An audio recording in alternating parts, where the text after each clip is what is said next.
How's it going, people? My MX-5 is now supercharged. I'm very happy about that, and I am very happy to share it with you in this video. Now, before we begin, the format of this video is going to be slightly different. It's going to be me talking as I'm sitting here before you as future JB. I'm going to hand you over to past JB to talk through some of the stuff. I had a bit of a problem recording this video because I left my tripod in Essex when I was recording the two Alfa Romeos. If you haven't seen those videos, go check them out now. But yes, as I didn't have a tripod, I couldn't do the same sort of time-lapsey style stuff that I would have otherwise done. I had to record everything by hand, so it's not as comprehensive as I would have liked it to have been, but at least you get to see everything and see the whole process of pretty much my dad doing 95% of the supercharging and me doing 5% of messing around and recording. So let me hand you over to past JB.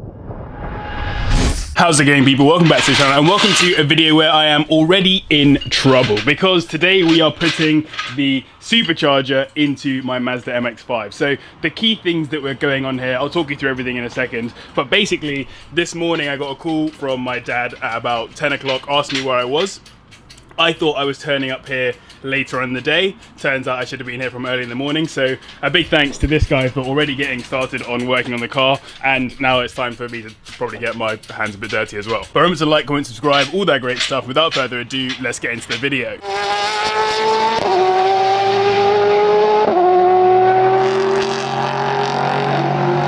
So as you can see, car's already jacked up, engine's on its way out already, and the reason why we're taking the engine out is because we've got a couple of bits and bobs that need to be fitted in behind the engine. So if I go down here, we have a new clutch. So this is a clutch from we're from Boppy Racing.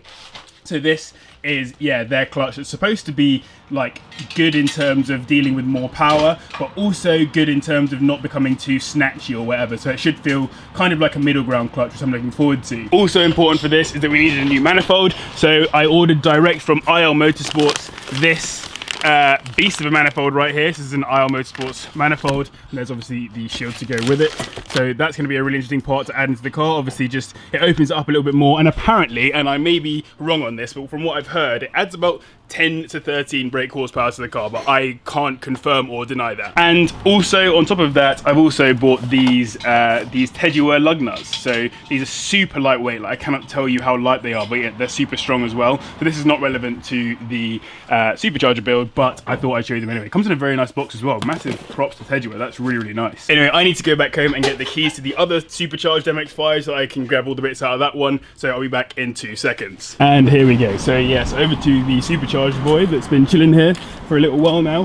We've got all the bits out of that. So as you can see, part of the supercharger is just in the car there, and then the rest of the supercharger is in the car here, although we still need to take the injectors and the ECU out of this one to be put into that one over there. So a couple of bits and bobs still need to come out of this one, but yeah, most of it is already out of the car. So yes, there was a bit of a communication error between myself and my dad to start this whole process off, simply because I didn't realize that he wanted to start supercharging on that Sunday. I thought that we were just going to be messing around and doing a few small bits and bobs. He was actually going in for it and starting the supercharging process, so I wasn't actually there to start with. But having arrived, we set about putting in the Boppy Racing clutch. This included a very intelligent way of removing the spigot bearing because we didn't have a spigot bearing removal tool. We had to instead jam a screwdriver in there and then sort of coax it out by basically winding a bolt and a nut backwards and pulling the spigot bearing out from inside there. And then once we had done that, we put the new one in and then just tapped it into place. After that, we then had to remove the manifold, which meant that we first had to remove the heat shield. And now the heat shield had these really rusty bolts on it, which just refused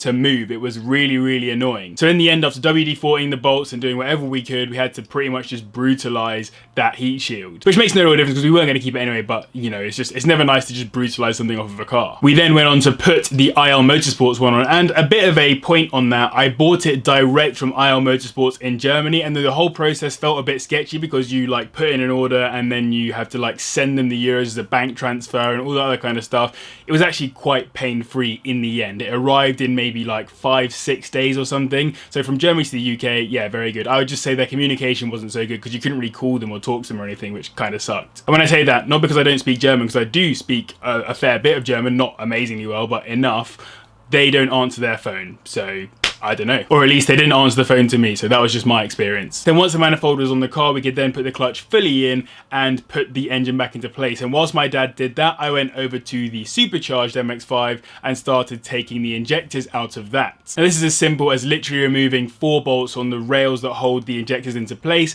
unclipping them and taking all 4 of the injectors out, as you can pretty much see here. Once the injectors were out, we then went on to remove the ECU from that car, because there's a different ECU that needs to be in place in order for you to supercharge this one. So yeah, I had to go in there and pull that out. It was literally as simple in that case of taking 3 nuts off, pulling that whole little section in the passenger side of the car off, and inside there you will find a full ECU. And then following that, it was just a removal of the strut brace to increase the rigidity on my MX-5, because mine didn't come with that cool little strut brace and I wanted it on my car. Then we can flip it back to my dad, who was putting the engine back into place. Alright, so I would have probably just spoken you through a whole bunch of stuff that we've just been doing, but let me just run you through so far. So we had the engine out to put the clutch in, so the new clutch is now in the car. The manifold as well is now in the car. We've still got the heat shield, which I've just put down somewhere right here. So just removed all the stickers from that. It's very nice and shiny. It's not going to go very well with the engine when you think about it, because the engine's all old and ratty and the heat shield's all nice and new. Before we start taking the supercharger bits on, there's a few other bits that I've done as well. So we removed the injectors from the other one as well. So I think it had RX-8 injectors in this one. And if I go over here super quickly, another thing that I've just pulled out here is the ECU. So I think it has one of the ME ECUs. I haven't even looked at it yet, you know, I haven't even bothered to pull it out. But yes, it's the MS Labs ECU or something. So yes, I've got this to put into the other car as well. Not a big deal. This is literally a couple of bolts. All of the jobs that I've done basically have been the super easy ones, and he has been literally harassing the engine. So yeah, hopefully in a good position to get this car supercharged. Now that heat shield ended up being a bit of a palaver, but we'll get onto that in a moment. Instead, I cracked on with doing the ECU in my car. So that included having to take out the same bolts, remove the same bits of carpet and all that other kind of stuff. But I found out that there were also 2 security bolts in there, which were very hard to remove. And the panel was just rusty regardless. So that whole panel section was super rusty. So whilst I struggled with those security bolts, I went back over and had a look at what was going on with the manifold. And obviously we've got new gaskets to go with this manifold too. And so we were putting in one between the manifold and then the pipe going underneath the car. Little progress report. So the manifold is all in and it's all tightened up there. We need to get rid of the heat shield over there because that heat shield rattles like crazy. It's a standard problem on loads of MX-5s. As you can see, the pulleys are starting to go in as well, which is all good. We are probably going to have to move the ABS module here because obviously you've got all of that section there that's going to have to fit into this part of the car. So that car didn't have ABS on it. This car obviously does, so this needs to move. And then one other thing that we're doing is that there is a holder for the supercharger which gets in the way of the heat shield, but it's much better to have the heat shield obviously so that you don't end up with a super hot supercharger. So we need to take a couple of notches out of that one and then hopefully we'll be back on our way. So yes, this is where the heat shield palaver begins, and also yes, where we start taking those notches out. And I would highly recommend that if you're doing this at home, you don't do as my dad does. I thought it was sketchy even with him doing it. As someone who's been doing this kind of stuff for 30+ years, he backs himself, he's got the confidence, and he just did it and there was no issues. However, I still would never do it that way. Just fair play to him, I guess. But all of this cutting ended up being entirely pointless because once we got the heat shield into place, the supercharger wouldn't fit in above it. It could fit in above the manifold, but it wouldn't fit in above the heat shield. This meant that we had to scrap the heat shield entirely pretty much. And so with a bit of a headache from the sun, that brought us to the end of day 1. Alright, so it's a new day. We were doing all that work on Sunday and now it is Wednesday where we're trying to finish off the supercharger. Yeah. Basically, I had to order a whole bunch of parts, so let me walk you through them over here. So we needed more pipes, basically, in order to reroute the air filter for the supercharger. And we also needed to get some of this heat wrap stuff because there's no heat shield. Well, the heat shield doesn't fit in underneath the supercharger, so in order to keep the heat away from it we needed to get this for the manifold. So yeah, a couple of little bits and bobs, and also there's a bit up here that we'll need to do some cutting on in order to make sure that the supercharger fits underneath. You can kind of see what we painted there. So let me hand you over to future me again to talk you through what we've done when we've done it. Here you can see the supercharger in place, and originally we wanted the air filter to fit into the corner sort of next to or behind the ABS. So obviously there you can see us moving a few of those parts around in order to enable that. And using all of those new parts, we made it fit into that corner. We then had to absolutely brutalize the plate in front of the ECU in order to get it off, thanks to the rust and also those security bolts which we just didn't have the right tool for. But either way, we got the ECU in finally, and it hooked up to the car as literally a plug and play solution, so that made life a lot easier. Next up was the intercooler, which needed to go in and required a bit of cutting of the plastic trim underneath the car in order to basically make a space for the intercooler to fit. And we also had to drill some holes into the top of the car in order to allow for the intercooler to be held in place. And with this now piped up, sort of, we could switch the car on for the first time.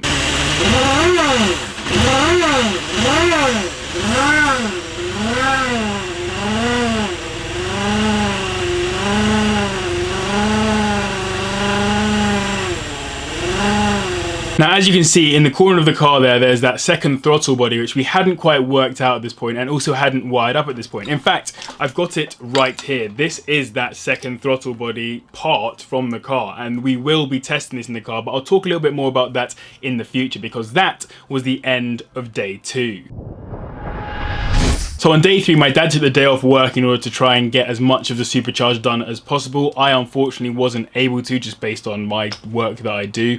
And yes, I came around in the afternoon to find that he had wrapped the manifold and done a whole bunch of the piping and basically made life a lot easier. But we still had to route the air around the car in the correct way. So this was the key focus of this afternoon. The supercharger was really strange on the other MX-5 in that it came with, as I said, this second throttle body, but also with a dump valve, which is still in the car at the moment, and it makes a crazy dump valve noise, I guess. But this is all about that vacuum and allowing for pressure to build up and disappear and all that kind of stuff to allow the supercharger to work. I'm just going to give you some unedited footage here of myself and my dad trying to work out what this piece here was for. What's wrong? Coming in the sequence of this valve.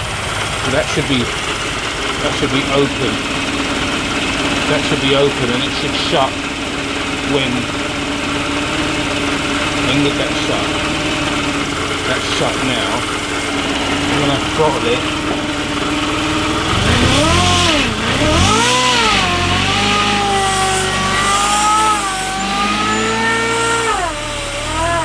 so my suggestion of what this is for is ultimately that this is to allow for it to be a dynamic displacement of air going into the supercharger. So it will always be partially open, basically, to kind of take air in faster, I suppose, as in to really suck it through nice and quick at lower revs, and then at higher revs where the throttle is more open, it just sucks it through at a less savage rate but gives you this sort of same speed of air, if that's making any sense. I'm just trying to give you some basic explanations here. And that would ultimately allow for a more linear application of power. What I found after this was done is that the power kind of came on in a curve, and I think that when we put this back onto the car, we might end up with something more linear. So it almost feels like a turbo at the moment rather than like a supercharger, but we can get that over time. Here you can see what looks like the engine actually burning, but in reality, this is just the heat wrap melting into place. Whenever you put the heat wrap onto something like a manifold, you need to warm the car up and really warm it for a good length of time. I'm talking like 15-20 minutes in order for the heat wrap to set in place. It will look like the car's on fire, but it's not on fire. We then also had to cut the bonnet up very slightly in order to allow for the supercharge to fit into place. The same was done on the other MX-5. It just about fouls the bottom of the bonnet, so you basically have to cut out a tiny little bit to allow for the supercharge to fit underneath. Now that everything was in place, including the pulleys, the belts and all that kind of stuff, even though it wasn't fully cooled at this point, I was able to drive it down the road. And apologies for this bit because I was just really focusing on noises and listening out for anything that could possibly be going wrong with the engine. So I'm not very good at talking here, but I thought I'd show you regardless. Okay, first test of it with a supercharger on. I can't go very far because it hasn't got a fan attached. Slash just basically nothing's attached.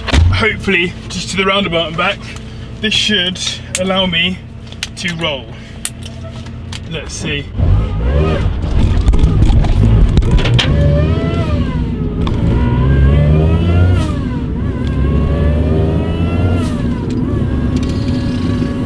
Boys, I'm in a supercharged MX-5 and it's my MX-5. I can't go anywhere really, but and the microphone is falling off, so apologies if this audio is absolutely awful, but I need to somehow turn the car around without it stopping.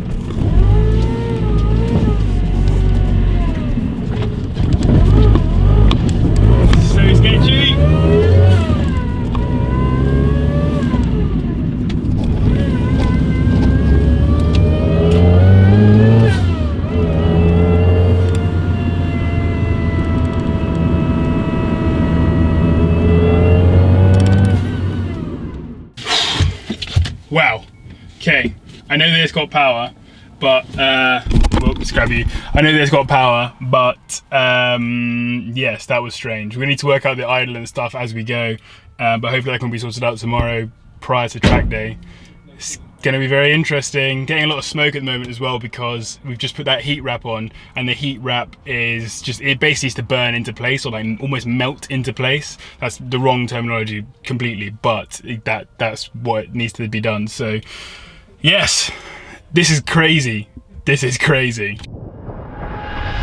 Okay, so future me has now probably thrown you back over to past me. Here I am, and my dad has been here all day today, slaving away, getting this car ready so that we can go to this track day tomorrow, which is obviously very kind of him. Massively grateful for all the hard work he's done on this car, because obviously given my work schedule and stuff, like actually doing stuff, and also my inability to work on cars in the way that he can, yeah, having him do this job has been super helpful. But I wanted to show you around the car. I won't do a drive of it today, although I am driving home in it in just 2 seconds, because I think it's probably worth giving it a first drive video at some point soon. But yeah, the reason why we had to rush through it this week, and why he went about and did all of the work, well, not all of the work, like 95% of the work, was because yeah, we got this track day tomorrow, so we needed the car to be in a good state. So I've probably spoken through all of this in the video already, but let me just quickly go through everything that has been done to it. So if we go in here, you will see, let's grab this up, a whole bunch of supercharged bits. So here is the supercharger, as you might expect. It sort of wraps around there and comes back through here, and just has the standard intake over here. You've got the intercooler also in place. If I drop you down here for a second, you can probably see under there is an intercooler, and then yes, it will feed itself back around here. It's a very strange setup because originally it also had a second throttle on it, so a double throttle setup. We still got that, and we might still try it with that setup. We're going to try it without for now. We also have this new strut brace, as you can see here, which we took from the other car. It's just a nice extra little bit to make the car a little bit more rigid, which is always good. And as you can see down here, these are all the belts and pulleys and stuff that are required in order to allow the supercharger to work. So I suggest we switch the car on and see how it sounds. But before we do that, I want to take one moment to very quickly appreciate just how sick my dad is. What I've shown you on this video so far is an absolute microcosm of what that guy did on this car over the space of these 4 days. There were a whole bunch of other stuff that needed to be worked out, including making extra washers in order to put the supercharger in place. Problem solving with the pipes in order to get them into a position that allows them to actually flow around the engine in a safe way. And a whole bunch of other stuff that he had to do. Basically, whenever there's a problem that looks like it could be the end for you on that day or whatever it is, he will find a way around it. There'll be a way to understand and fix the problem, and that's just a real testament to his ability. He's obviously a very useful human being and has the benefit of 30+ years of being a mechanic on his side. Makes me feel quite inadequate, actually. But yes, a big thank you to him for all of his hard work. This whole vision would not have been possible without him, and yeah, love you, Dad. But I think it's about time we hear that engine, even though I still don't have a tripod, so I'm just gonna put the camera on the floor.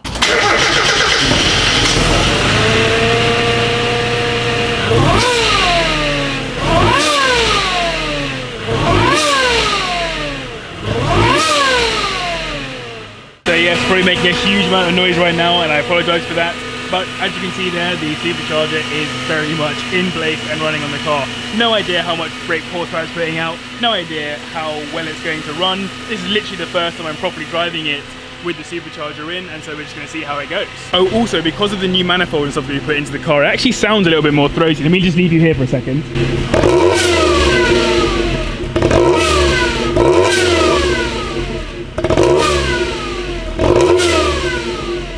So yes, I now have a supercharged MX-5.